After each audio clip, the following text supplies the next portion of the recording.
Olá pessoal, aqui é Leonardo Montes, diretamente do campo, da região de Uberaba, Minas Gerais, trazendo mais uma reflexão. Hoje, dia 12 de julho do ano de 2017, e dando continuidade à nossa série Umbanda e Preconceito, nós falaremos hoje sobre a religiosidade no Brasil e as leis. Se você quiser ouvir outras reflexões, acesse youtube.com/mediumdeumbanda e curta também a nossa página no Facebook, facebook.com/mediumdeumbanda.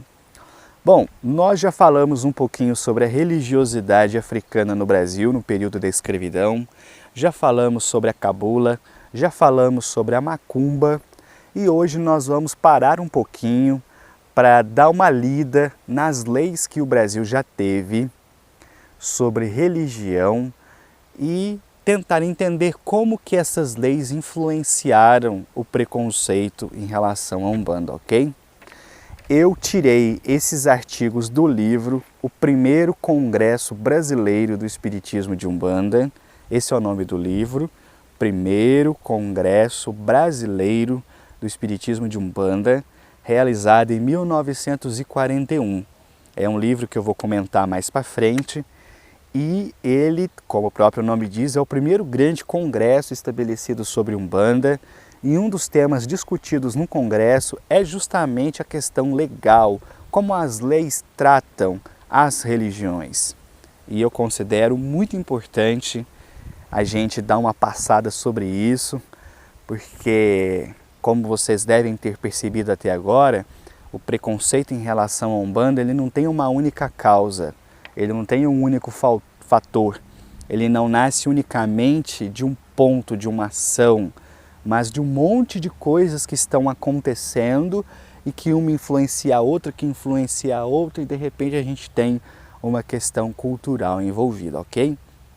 Então vamos lá, eu vou ler aqui, dessa vez eu vou usar uma colinha, eu peguei os artigos citados que compreendem o período de 1823 a 1934, portanto mais de 100 anos, e vou ler e trazer alguns comentários, ok? Então vamos lá, o primeiro item é da Assembleia Constituinte de 1823, artigo 14. A liberdade religiosa no Brasil só se estende às comunhões cristãs.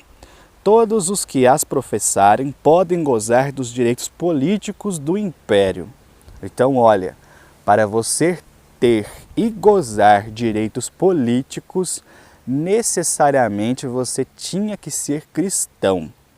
Sabe aquela historinha do Estado laico? Aqui isso não existia. Era necessário. Artigo 15. As outras religiões, além da cristã, são apenas toleradas e a sua profissão inibe o exercício dos direitos políticos. Ou seja, tudo que não era cristão em matéria de religião era tolerado.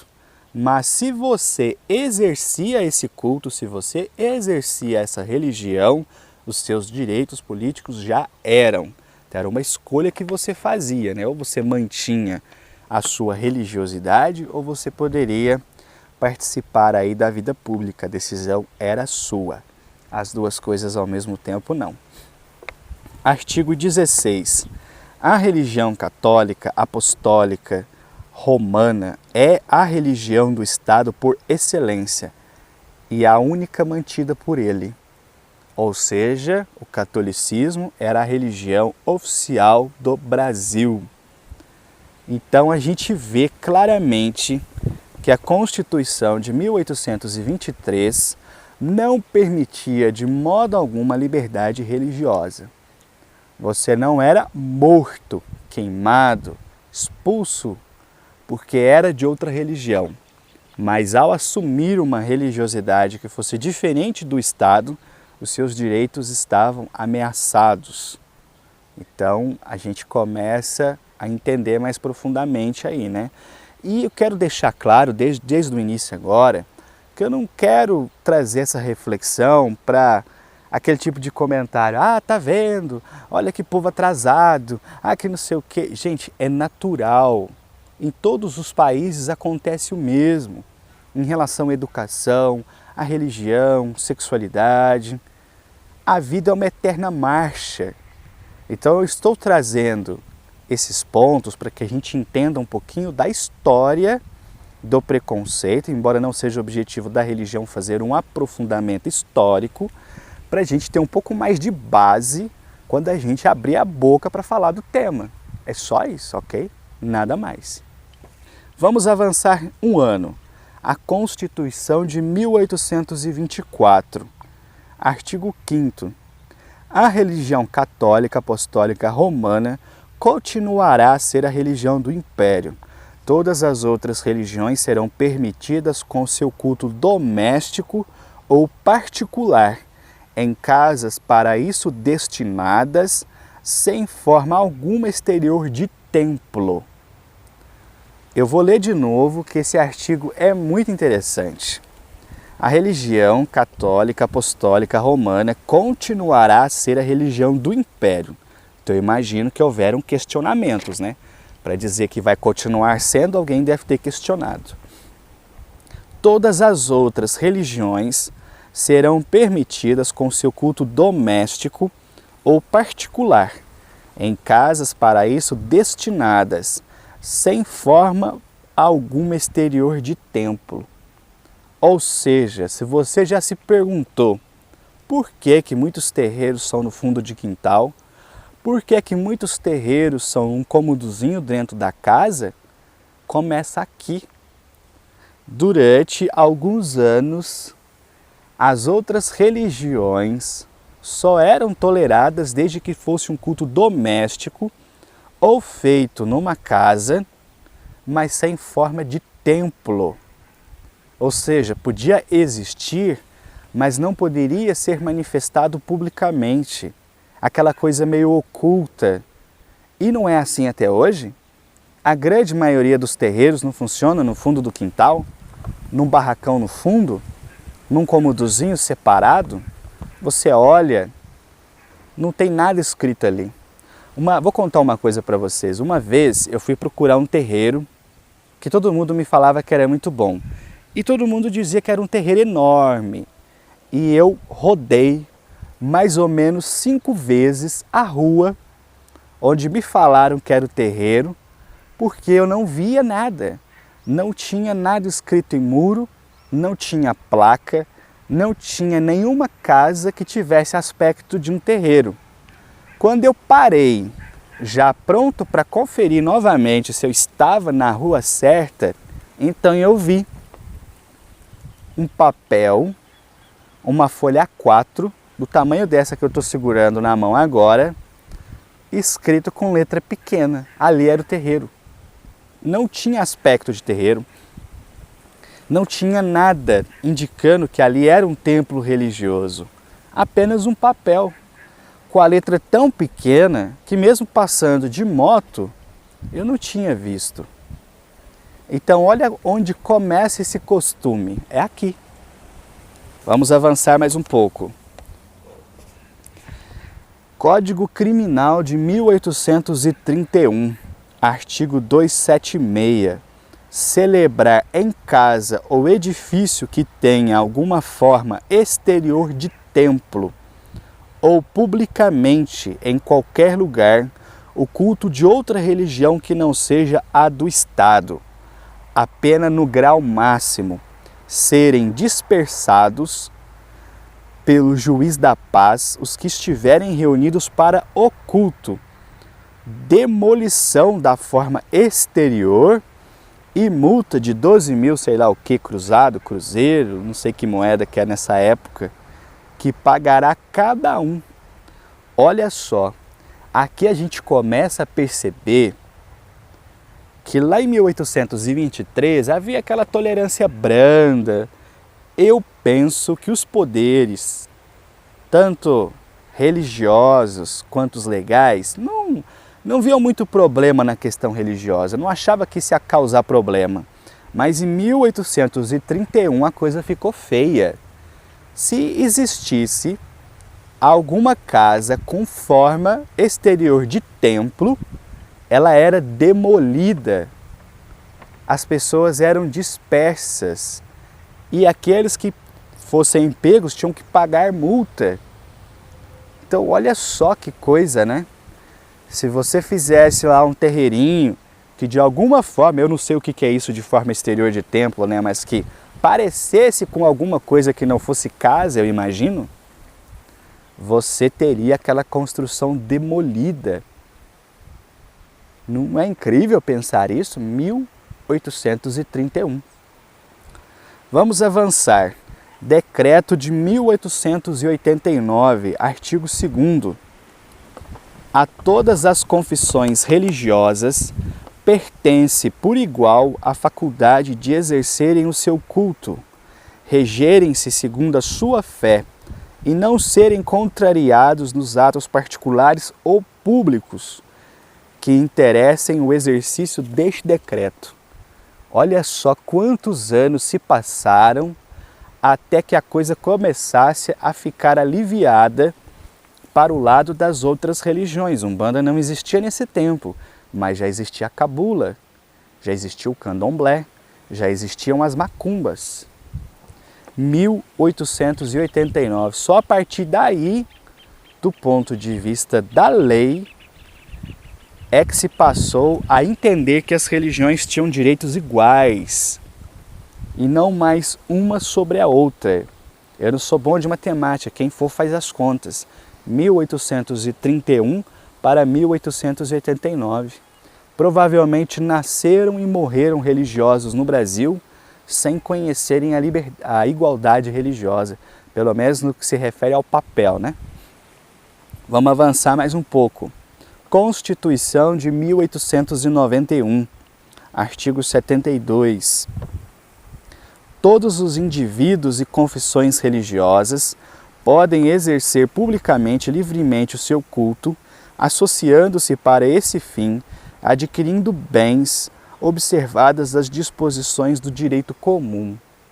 Então, a partir de 1891, em tese, já não era apenas tolerada, mas elas tinham direitos iguais, elas podiam inclusive comprar imóveis. Olha que interessante. E por fim, vamos dar mais um passo para a Constituição de 1934, artigo 113. Por motivo de convicções filosóficas, políticas ou religiosas, ninguém será privado de qualquer dos seus direitos, salvo o caso do artigo 3º, letra B. É inviolável a liberdade de consciência e de crença, e garantido o livre exercício dos cultos religiosos, desde que não contravenham à ordem pública e aos bons costumes. As associações religiosas adquirirem personalidade jurídica nos termos da lei civil. Bom, a gente viu aqui um período de 1823 a 1934, mais de 100 anos aí. A gente vai vendo como a questão do preconceito ela foi moldada. Como a princípio não se deu muita importância, de repente era uma coisa mais severa, com demolição, com multa, e depois gradativamente vai ganhando direitos, mas isso no papel.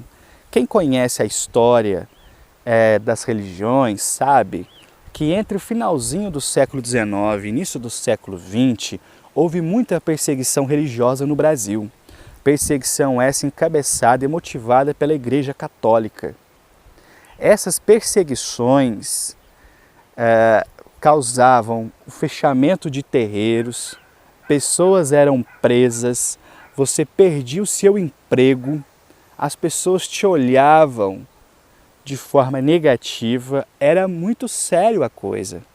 Então aqui nós falamos em termos de direito, em termos de escrita em papel. Na prática, a gente sabe que não foi bem assim. Há um dos textos do Alexandre Comino, no livro História da Umbanda, se não me engano, em que ele cita que os primeiros terreiros em São Paulo a serem registrados em cartório foram registrados na década de 40. Antes de 1940, eles não conseguiam se registrar em cartório porque a Umbanda não era considerada religião, era considerada sincretismo. Então não era religião propriamente, não tinha os direitos que a lei pregava. Então não conseguia poder ter os seus direitos. Então nessa reflexão de hoje, eu acredito que dá para a gente ver bem como as leis, principalmente por pressão da Igreja Católica, e vou fazer aqui um adendo, não pensem que se fosse outra denominação teria feito diferente. Eu não acredito nisso. Eu acho que qualquer religião que tivesse poder lutaria para continuar se mantendo no poder. Não é porque aqui eu estou falando de Umbanda que eu acho que na Umbanda seria diferente, porque infelizmente eu não acho. Na primeira casa que eu trabalhei, essa casa se chamava Centro Espírita. E certo dia eu questionei, por que vocês chamam aqui de Centro Espírita e não de terreiro de Umbanda? E me foi dito o seguinte, eles iam colocar, porque a grande maioria dos terreiros que abrem publicamente começa assim, né, num barracão, abre um portãozinho no fundo, aluga um ponto comercial, não tem nada escrito, já começa os trabalhos. A ideia era colocar Casa de Umbanda de São Jorge, ou Terreiro de São Jorge, alguma coisa assim. Mas certo dia apareceu um fulano, que é de uma federação X, que falou, olha, para vocês colocarem aqui no templo de vocês o nome de Umbanda, vocês têm que se filiar à nossa federação e vocês têm que pagar. E aí eles ficaram meio com receio de ter dor de cabeça e acabaram colocando o Centro Espírita, embora o que se praticava era Umbanda. Então eu acredito que se a Umbanda fosse a religião dominante no Brasil e tivesse todos os poderes que a Igreja Católica tinha, isso também ia acontecer. Sabe por quê? Porque não está na religião, está nas pessoas. Onde tem pessoa, tem gente fazendo cagada. E obviamente que os representantes da Umbanda também fariam isso. Como fariam se fossem espíritas, como fariam se fossem budistas. Porque são pessoas. Então, para mim, não há nada mais sagrado do que a separação entre igreja e Estado, entre religião e Estado. Eu não acho que o mal seja da religião. Eu acho que o mal é do espírito humano, imperfeito, materialista, que busca dinheiro e poder o tempo todo. E assim é praticamente em todo o mundo. Bom, não quero ser pessimista, mas vou parando por aqui. Até a próxima reflexão, se você quiser ouvir outras, youtube.com/medium de Umbanda. Um abraço a todos.